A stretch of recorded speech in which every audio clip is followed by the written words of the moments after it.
नमस्कार दोस्तों, स्वागत है आप सभी का आज के मुख्य समाचार की इस वीडियो में, जहां हम आपके लिए हर दिन लेकर आते हैं देश और दुनिया की तमाम बड़ी खबरें। एक एक करके सभी बड़ी खबरों के बारे में आपको सटीक जानकारी देंगे। बस आप इस वीडियो के साथ अंत तक बने रहें।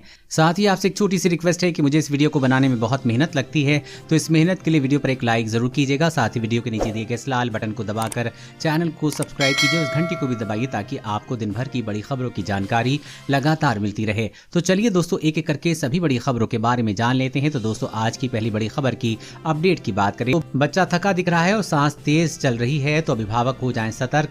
तीसरी लहर की चिंता के बीच सरकार की सलाह। जी हां, देश में अब कोरोना वायरस संक्रमण के मामले लगातार कम हो रहे हैं। मौजूदा समय में देश के कई राज्यों में हालात पहले से अधिक ठीक हैं। हालांकि विशेषज्ञ और डॉक्टर देश में जल्द ही कोरोना संक्रमण की तीसरी लहर की आशंका जता रहे हैं। ऐसे में आयुष मंत्रालय ने बच्चों को लेकर नई गाइडलाइन जारी की है। इसके अनुसार अगर बच्चों को 4 से 5 दिन तक तेज बुखार हो और खाना कम खा रहे हो और थका थका महसूस कर रहे हैं तो लोगों को तुरंत ही डॉक्टर से सलाह लेनी चाहिए। नई गाइडलाइन के अनुसार बच्चों में अगर ऑक्सीजन का स्तर 95% से कम हो गया हो तो भी उन्हें बुजुर्गों से दूर रखना चाहिए। गाइडलाइन के मुताबिक बच्चों की इम्यूनिटी बढ़ाने के लिए उन्हें दूध में हल्दी मिलाकर देनी चाहिए। इसके साथ ही उन्हें च्यवनप्राश दें। आयुष बाल को आप दे सकते हैं। बच्चों में पौष्टिकता बढ़ाने के लिए उन्हें हरी सब्जियां और फल खाने को दें। और अगली बड़ी खबर की बात करें तो ड्राइविंग लाइसेंस के नियम में बड़ा बदलाव। डीएल के लिए अब इन राज्यों में ऑनलाइन मेडिकल सर्टिफिकेट होंगे मान्य। जी हां, केंद्रीय सड़क परिवहन एवं राजमार्ग मंत्रालय ड्राइविंग लाइसेंस और इससे जुड़ी सभी सेवाओं को ऑनलाइन करने की दिशा में लगातार प्रयासरत है। कोरोना काल में ट्रांसपोर्ट विभाग की ज्यादातर सेवाएं ऑनलाइन शुरू की जा चुकी हैं। इसी कड़ी में कुछ राज्यों ने अब ड्राइविंग लाइसेंस बनवाने के लिए डॉक्टरों के द्वारा भेजे गए ऑनलाइन मेडिकल प्रमाण पत्र को ही मान्य करार दिया है। छत्तीसगढ़ परिवहन विभाग ने इसको लेकर आदेश भी जारी कर दिया है। वहीं यूपी, एमपी, झारखंड, बिहार, राजस्थान और दिल्ली में भी ये नियम जल्द लागू हो सकते हैं। और अगली बड़ी खबर की बात करें तो डेल्टा वेरिएंट को लेकर नई चेतावनी। तूफान की स्पीड से चपेट में आएगी दुनिया, 111 देशों तक पहुंचा। जी हां, कोरोना वायरस का नया वेरिएंट लगातार टेंशन पैदा कर रहा है, खासतौर से डेल्टा वेरिएंट। विश्व स्वास्थ्य संगठन ने इसे लेकर नई चेतावनी जारी की है। WHO ने आगाह किया है कि कोविड-19 का ये नया वेरिएंट बहुत ही तेजी से दुनिया को अपनी चपेट में ले सकता है। संक्रमण के मामले तेजी से बढ़ने की वजह से एक बार फिर से हेल्थ सेक्टर को दबाव झेलना पड़ सकता है। WHO इसलिए भी चिंतित है क्योंकि कई देशों में वैक्सीन की दर अभी भी बहुत कम है। कुछ चुनिंदा देश ऐसे हैं जहां बड़ी आबादी वैक्सीनेट हुई है। WHO ने अपने अपडेट में कहा है कि डेल्टा स्वरूप के कारण कोविड-19 के मामले बढ़ने की जानकारी इस संख्या के अंतर्गत आने वाले सभी क्षेत्रों में सामने आई है। अभी तक कम से कम 111 देशों, क्षेत्र एवं इलाकों में डेल्टा वेरिएंट मिलने की पुष्टि हुई है। WHO के मुताबिक इसके बढ़ने की आशंका है और जो आने वाले महीनों में वैश्विक स्तर पर हावी स्वरूप बन जाएगा।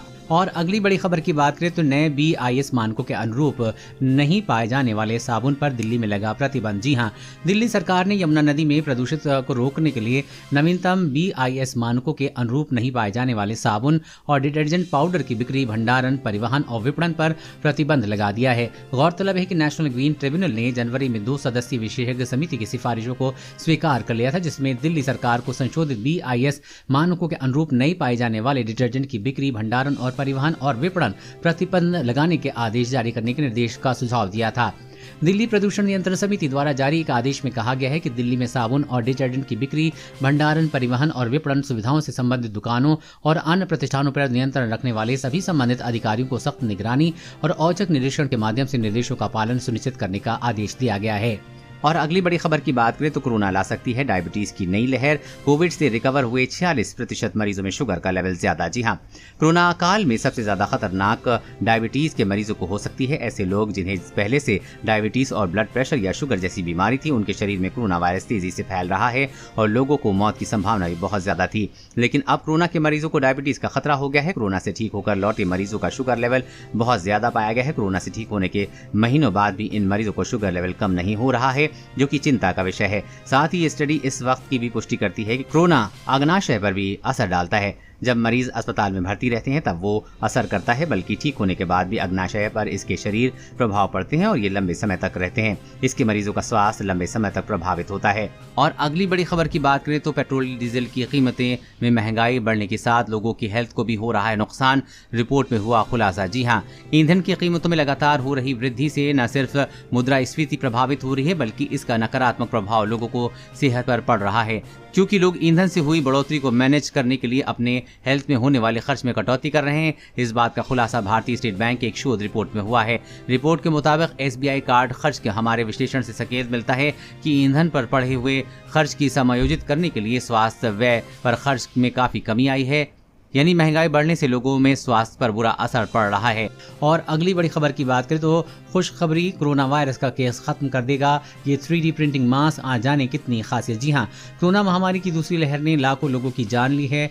दूसरी लहर के दौरान कोरोना वायरस के सबसे ज्यादा और खतरनाक वेरिएंट सामने निकल कर आए हैं, जिसकी वजह से कोरोना से संक्रमित मरीजों को सांस लेने में दिक्कत हुई है और ऑक्सीजन की कमी की वजह से लाखों लोगों की जान गई है। इसी बीच एक खबर सामने आई है कि पुणे की एक कंपनी ने एक खास तरीके का मास्क तैयार किया है। ये 3D प्रिंटिंग और दवाओं के सम्मिश्रण से तैयार किया गया है मास्क है, जो कि अपने संपर्क में आने वाले विषाणुओं को निष्क्रिय कर देता है। विज्ञान और प्रौद्योगिकी विभाग ने जानकारी दी गई है कि थ्रिंग टेक्नोलॉजी इंडिया प्राइवेट लिमिटेड की ओर से विकसित इन मास्क पर विषाणु रोधक एजेंट का एक लेप होता है। विभाग का कहना है कि जब वायरस इस लेप से संपर्क में आता है तो इसकी बारी झिल्ली नष्ट हो जाती है, जिससे कोरोना वायरस निष्क्रिय हो जाता है। दोस्तों, आपको ये मास्क कैसा लगा नीचे कमेंट करके जरूर बताइएगा।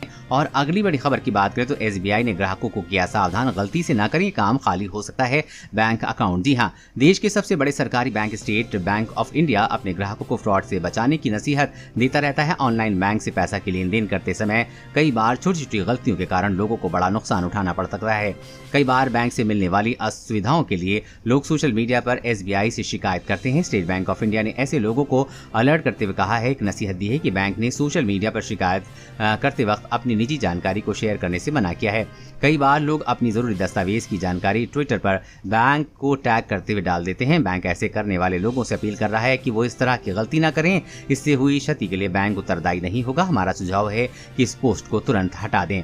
और अगली बड़ी खबर की बात करें तो हैंड सैनिटाइजर के उपयोग में हो जाएं सावधान, अंधे होने के साथ हो सकती है जान जा सकती है। जी हाँ, कोरोना काल में हैंड सैनिटाइजर का उपयोग हर किसी के लिए बेहद जरूरी हो गया है। हैंड सैनिटाइजर के लगातार उपयोग की सलाह दी जाती है। संक्रमण से बचाने के कारगर बताया जाता है, लेकिन क्या आपको पता है कि इसके नुकसान भी हैं? हालांकि नुकसान अधिक प्रयोग करने पर हैं। लोगों ने खुद को वायरस से बचाने की कोशिश तो की है। हैंड सैनिटाइजर का उपयोग महामारी में बढ़ गया है। ऐसे में हैंड सैनिटाइजर में पाए जाने वाले केमिकल से लोगों के स्वास्थ्य पर विपरीत असर पड़ने की संभावना है। कई सैनिटाइजर में केमिकल्स मेथनॉल मिला होता है। अगर ये हाथों के जरिए शरीर के अंदर चला जाए तो अंधापन या मौत हो सकती है। डॉक्टर केवल जब बेहद जरूरी हो तभी हैंड सैनिटाइजर का उपयोग करने की सलाह देते हैं, यानी घर पर इसे उपयोग से बचें। और अगली बड़ी खबर की बात करें तो गुरुग्राम में हुआ 5G नेटवर्क का ट्रायल। स्पीड जानेंगे तो रह जाएंगे हैरान। जी हाँ, देश में 5G नेटवर्क की सुगबुगाहट देखने को मिल रही है। टेलीकॉम कंपनी भारती एयरटेल और टेक्नोलॉजी कंपनी एरिक्सन ने कल गुरुग्राम के साइबर हब में कंपनी के 5G नेटवर्क का ट्रायल किया। खबर के मुताबिक 5G नेटवर्क पर 1 Gbps थ्रूपुट की स्पीड दिखाई दी है। खबर के मुताबिक एरिक्सन ने कहा है कि भारती एयरटेल और एरिक्सन ने गुरुग्राम को साइबर हब में भारती एयरटेल के लाइव 5G ट्रायल नेटवर्क पर 1 Gbps थ्रूपुट का परफॉर्मेंस किया। सूत्रों ने कहा कि एयरटेल ने साइबर हब में अपनी 5G ट्रायल नेटवर्क की शुरुआत की और दूरसंचार विभाग के नियमों के मुताबिक ट्रायल की जगह पर 3500 मेगाहर्ट्ज रेडियो स्पेक्ट्रम बैंड का प्रयोग किया जा रहा है। देश में फास्ट इंटरनेट नेटवर्क सर्विस यानी कि 5G अगले साल से मिलनी शुरू हो जाएगी। सरकार ने हाल ही में उम्मीद जताई है कि देश में 5वीं जनरेशन की टेलीकॉम सर्विस यानी कि 5G अगले साल के शुरुआती महीनों में शुरू हो जाएगी। और अगली बड़ी खबर की बात करें तो आतंक के खात्मे में जुटे 15,000 सैनिक अब चीन सीमा पर होंगे तैनात। ड्रैगन की हिमाकत कर देंगे मुंह तोड़ जवाब। जी हाँ, सीमा पर चीन की बढ़ती हरकतों को लेकर भारत सतर्क हो गया है। चीनी सेना को नियंत्रण में रखने के लिए भारत ने पूर्वी लद्दाख स्थित LAC पर भारतीय सेना की खास टुकड़ी को तैनात किया है। सेना की ये टुकड़ी इससे पहले नॉर्दर्न कमांड एरिया में आतंकी गतिविधियों पर लगाम लगाने के लिए तैनात थी। समाचार एजेंसी ने सरकारी सूत्रों के हवाले से बताया है कि 15,000 सैनिक जो कि आतंकरोधी अभियानों में लगे थे, उन्हें अब चीन सीमा पर तैनात किया गया है। इस टुकड़ी की तैनाती की बदौलत उत्तरी सीमा पर सेना को विभिन्न ऑपरेशन के लिए अच्छा संख्या बल मिला है। आर्मी की इस टुकड़ी को पहाड़ी इलाकों में युद्ध के लिए खासतौर पर ट्रेनिंग की दी गई है ताकि चीन की किसी भी हरकत का मुंह तोड़ जवाब दिया जा सके। और अगली बड़ी खबर की बात करें तो रेलवे ने दी चेतावनी, ट्रेन में सफर के दौरान की यह गलती तो होगी 3 साल तक की जेल, लगेगा जुर्माना। जी हाँ, इंडियन रेलवे ने ट्रेन यात्रा को लेकर यात्रियों के लिए जारी की गई है। ट्रेन में आग लगने की घटनाएं इन दिनों कई बार देखी गई हैं। ऐसे में इन घटनाओं को देखते हुए रेलवे ने यात्रियों के लिए आधिकारिक नोटिफिकेशन जारी किया है। दरअसल रेलवे ने यात्रियों की सुविधा और सुरक्षा के लिए ये सख्ती दिखाई है। रेलवे ने कहा है कि ट्रेन में यात्रा के दौरान यात्री ज्वलनशील सामग्री न स्वयं लेकर चलें और न ही किसी को ले जाने दें। ये एक दंडनीय अपराध है। ऐसा किए जाने पर कानूनी कार्रवाई के साथ साथ जेल भी हो सकती है। पश्चिम मध्य रेलवे के अनुसार ट्रेन में आग फैलाने या ज्वलनशील वस्तु ले जाने रेल अधिनियम के अंतर्गत दंडनीय अपराध है, जिसके लिए पकड़े गए व्यक्ति को 3 वर्ष तक की कैद या 1000 रुपए तक का जुर्माना या फिर दोनों सजाएं हो सकती हैं। अब यात्री ट्रेन के डिब्बे में केरोसिन, पेट्रोल, मिट्टी का तेल, गैस सिलेंडर, माचिस, पटाखे या आग फैलाने वाली कोई भी वस्तु अपने साथ लेकर यात्रा नहीं कर सकते हैं। रेलवे ने यात्रियों के सफर को सुरक्षित बनाने के लिए ये सख्ती दिखाई है। दोस्तों, आज की खबरों में बस इतना ही। इसी तरह हर रोज काम की खबरें जानने के लिए आप हमेशा हमारे साथ जुड़े रहें। हमारे साथ जुड़ने के लिए वीडियो के नीचे दिए गए इस लाल बटन को दबाएं और साथ ही इस घंटी को भी दबाइए ताकि आपको हर खबर की सटीक जानकारी मिल सके। जय हिंद।